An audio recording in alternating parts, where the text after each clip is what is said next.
All right, so here we go with James 2:10. For whoever keeps the whole law and yet stumbles in one point, he has become guilty of all. So James just finished talking about how you should love your neighbor as yourself and don't show favoritism based on outward appearance. And now we pick up here for whoever keeps the whole law, and this is not 51% or a majority of the law.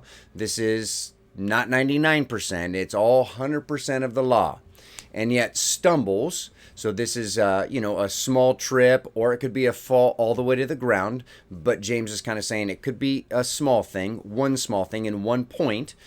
In other words, throughout your entire life, you made at least one small mistake. In other words, you're not perfect.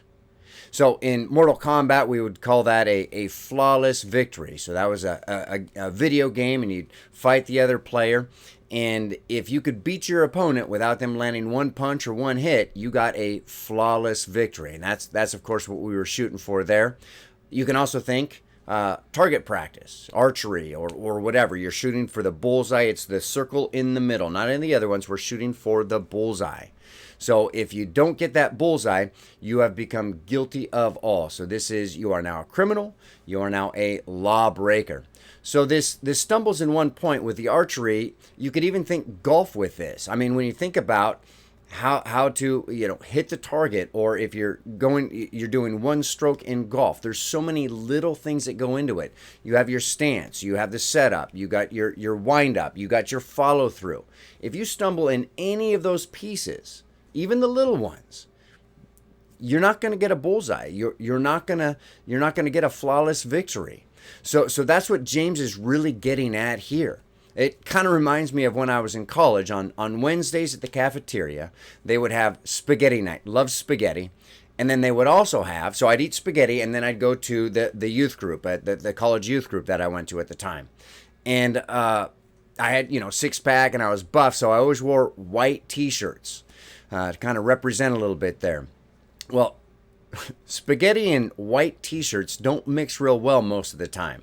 So you know how when you're eating spaghetti and you got a little bit dangling out your mouth a little bit there, and so you kind of do that to get the rest out there.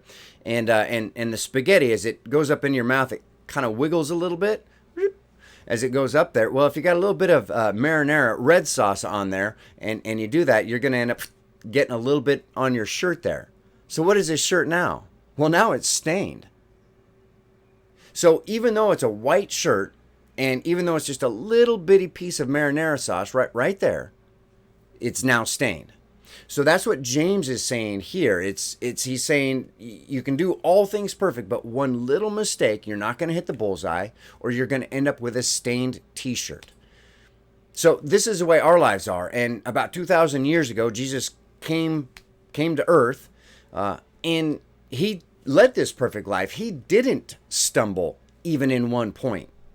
So, because he saw all these people with stained T-shirts and not perfect lives, well, they when they go to God the Father, they got to have a white T-shirt on with no stains, or sin in this case here. Just trying to relate the illustration there.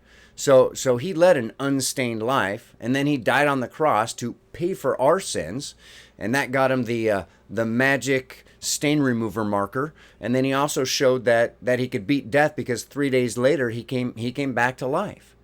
So we've all had sin in our lives. We've all made mistakes. The only way to get rid of those mistakes is by believing in Jesus Christ.